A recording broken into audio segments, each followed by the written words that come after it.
அறந்தமிழ் நேயர்களுக்கு வணக்கம். காஷ்மீரினுடைய அனந்த்நாக் மாவட்டத்தில் ஏப்ரல் 22 நேற்று முன்தினம் தீவிரவாதிகளால் அப்பாவி பொதுமக்கள் மீது ஏற்படுத்தப்பட்ட துப்பாக்கிச் சூட்டில் 26 முஸ்லீம் அல்லாத மக்கள் இறந்திருக்கிறார்கள். இதை தற்பொழுது இந்தியாவில் இந்துக்களை நோக்கி சுடப்பட்டு அவர்கள் அகால மரணம் அடைந்திருக்கிறார்கள் என்கின்ற ஒரு செய்தி பரப்பப்படுகிறது. ஆனால் அங்கு நடந்த விஷயம் என்பது அவர்கள் அந்த தீவிரவாத இயக்கம், அதாவது லஷ்கர்-இ தொய்பாவினுடைய நிழல் அமைப்பான ரெசிடென்ட் ஃப்ரண்ட் என்கின்ற அமைப்பு இதுக்கு பொறுப்பேற்றிருக்கிறது.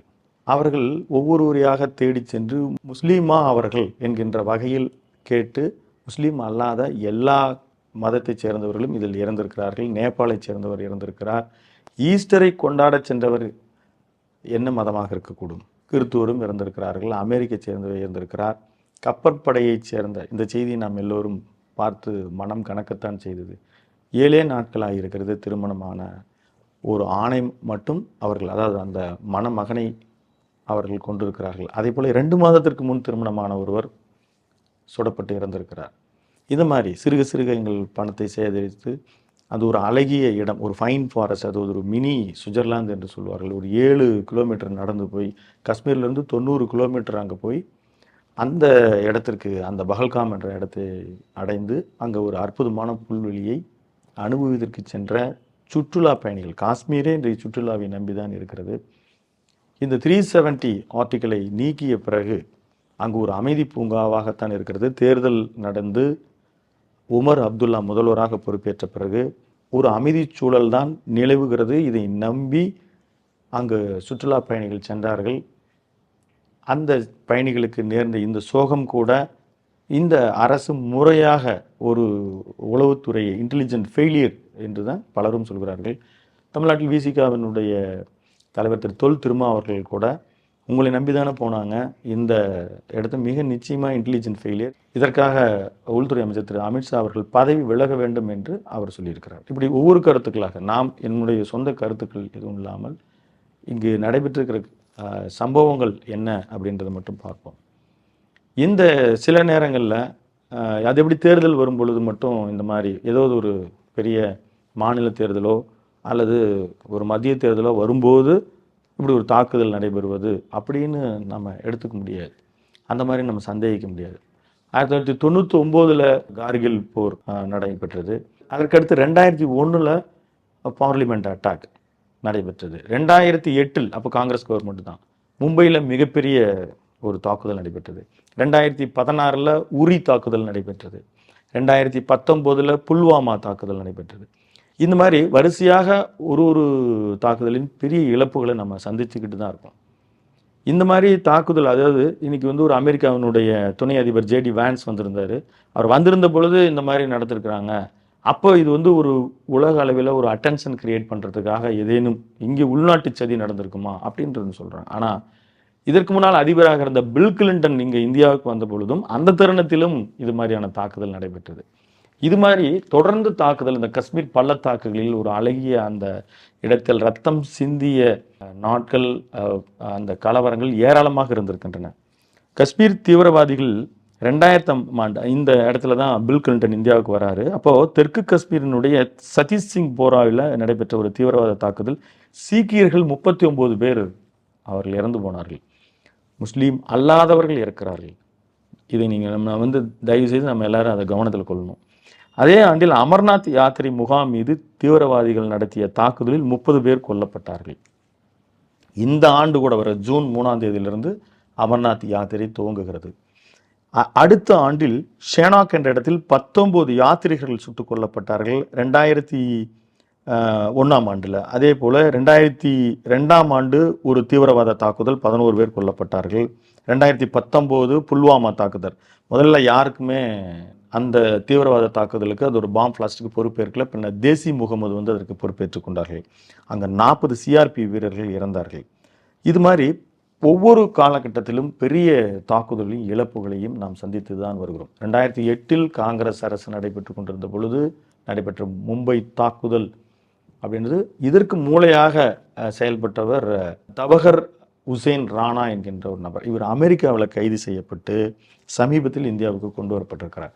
அதே போலவே பாரத பிரதமர் அவர்கள் அங்கே ஒரு ரயில் போக்குவரத்தை துவங்குவதற்கு அங்கே செல்வதற்கு திட்டமிட்டிருந்தார். இந்த 2 காரணங்களையும் பிரதமர் அங்கே இருக்கும் பொழுதே அந்த தாக்குதலை நிகழ்த்துவதற்கு திட்டமிட்டார்களா? அதே போல இந்த தவஹர் உசேன் ராணாவை இங்கு வந்திருக்கிறது தெரிஞ்சு அவரை மீட்பதற்கு எப்பயுமே இந்த மாதிரி தீவிரவாத குழுக்கள் தங்கள் தொடர்புடையவர்களை மீட்பதற்கு ஏதேனும் ஒரு விஷயத்தை காந்தஹாரனுடைய விமான கடத்தலை நான் நினைவுபடுத்துகிறேன். இந்த மாதிரி நிறைய தொடர் நிகழ்வுகளை செய்திருக்கிறாங்க. ஒரு பெண், அந்த பல்லவின்ற அந்த பெண் அவன் கணவரை கொண்டுட்டு என்னையும் கொல்லுங்கன்னும் போது நாங்கள் உங்களை கொல்ல மாட்டோம், ஆனால் போய் மோடிட்டு சொல்லுங்க அப்படின்னு சொன்னதான் இன்னைக்கு நாளிதழ்கள் எல்லாம் வந்திருக்கிறது.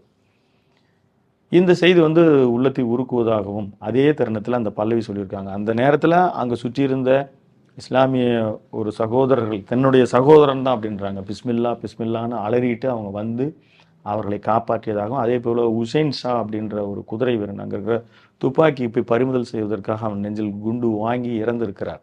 எனவே அங்கே இருக்கிற மக்கள் அன்பாகவும் அவர்கள் எந்த மத பேதமும் இல்லாமல் அவர்கள் ஒரு மனிதநேயத்தோடு தான் செயல்பட்டிருக்கிறாங்க.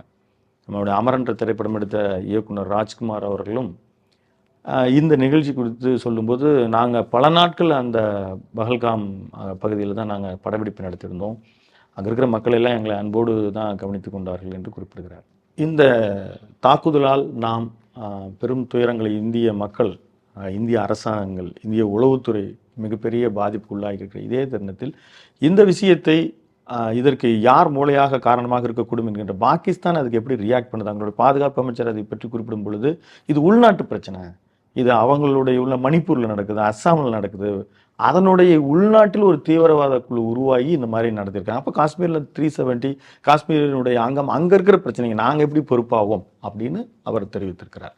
ஆனால் அதே ஒரு 10 நாளைக்கு முன்னால் காஷ்மீர் அப்படின்றது எங்களுடைய கழுத்து நரம்பு போல் அப்படின்னு அவங்க பேசியிருக்காங்க. இதெல்லாம் நம் சந்தேகத்திற்கு உரியதாக, இந்திய அரசுக்கு சந்தேகத்துக்கு உரியதாக இருக்கிறது. எனவே அது அட்டாரி வாகா பகுதியினுடைய ஒரு எல்லை, இந்திய பாகிஸ்தானுடைய எல்லைப்பகுதி, அது நிரந்தரமாக மூடுவதற்கு திட்டமிட்டிருக்கிறார்கள். அதே போல் எங்கே இருக்கக்கூடிய தூதரகங்களை இப்போ இன்றைக்கு மூட திட்டமிட்டிருக்கிறார்கள். அதே போல் எக்ஸ் வலைதளங்கள் அஃபீஸில் அவங்களுடைய பாகிஸ்தானுடைய அரசினுடைய எக்ஸ் வலைதளத்தை க்ளோஸ் பண்ணியிருக்காங்க. இதை காஷ்மீரில் இருக்கிற எல்லா பத்திரிகைகளும், காஷ்மீரில் இருக்கிற பல பத்திரிகைகள், காஷ்மீரில் இருக்கக்கூடிய பல பத்திரிகைகள் அதை காஷ்மீருடைய துயரமாகவும் வருத்தமாகவும் காஷ்மீர் இடிந்தது என்கின்ற வகையில் அவர்கள் ஆர்டிக்கல்லாம் இங்கே இட்டிருக்கிறார்கள். பாகிஸ்தான் பத்திரிகைகளையும் இதை கண்டித்திருக்கிறேன். அதை விட பாகிஸ்தானில் இருக்கக்கூடிய விளையாட்டு வீரர்கள் இது மனிதநேயமற்ற செயல் என்று அவர்கள் உள்ள மூழ்கி இப்போது அறிக்கை கொடுத்துருக்குறாங்க. அமெரிக்க அதிபர், ரஷ்ய அதிபர், இத்தாலி அதிபர், இவர்களெல்லாம் இஸ்ரேல் அதிபர், இவர்களெல்லாம் வெளியிட்டிருக்கிற இரங்கல் செய்தி, கொடூர செயல், மனிதநேயமற்ற செயல், இந்தியாவிற்கு துணையாக இருப்போம் என்பதை விட பாகிஸ்தான் மக்கள் இதற்கு உள்ளமுருகி வருத்தம் அடைகிறார்கள். அங்கே இருக்கக்கூடிய விளையாட்டு வீரர்கள், அங்கே இருக்கக்கூடிய அனைவருமே இதற்கு வருத்தம் அடைகிறார்கள். இதைத்தான் நம்ம கவனிச்சுக்கணும். இங்கே இந்துக்கள் கொல்லப்பட்டார்கள் என்கின்ற வார்த்தையை நாம் முன்னெடுக்கக்கூடாது, அரசியல் செய்யக்கூடாது. ஒருவேளை இதற்கு ஒரு பதிலடி கொடுக்கப்பட்டாலும் கூட இது இந்திய இராணுவ வீரர்கள் திட்டமிட்டு செய்யக்கூடிய பதிலடியாகத்தான் எடுத்துக்கொள்ள வேண்டும். இதை அரசு, ஆளும் அரசு எங்களுடைய வெற்றி அப்படின்னு இது உரி தாக்குதல் போலவோ அல்லது ஒரு புல்வாமா தாக்குதலுக்கு நம்ம பெரிய ரியாக்ட் பண்ண முடியல. தொடக்கத்தில் அந்த புல்வாமா தாக்குதலுக்கு எவர் காரணம்னு நம்மளால் கண்டறிய முடியும். ரொம்ப லேட்டாக தான் அவங்க ஜெய்ஷ் முகமது பொறுப்பேற்றுக் கொண்டார்கள். அதுபோல் இந்த விஷயத்தை காஷ்மீரினுடைய ஒரு அங்கமாக கருதித்தான் செய்தார்களா? 1960 ஏற்பட்ட சிந்து ஒப்பந்தம், நமக்கும் அவங்களுக்கும் ஏற்பட்டிருக்க சிந்து ஒப்பந்தம், நமக்கு ஒரு பஞ்சாப் 5 நதிகள் பாய்வதை போல அதே எல்லையில் அவர்களுக்கும் பாய்கிறது. இந்த ஒப்பந்தத்தை இந்திய அரசு இப்பொழுது தடை செய்திருக்கிறது. ஆனால் ஒரு விஷயம் என்னால் இதனால் அதிக நட்டம் இந்தியாவிற்குத்தான்.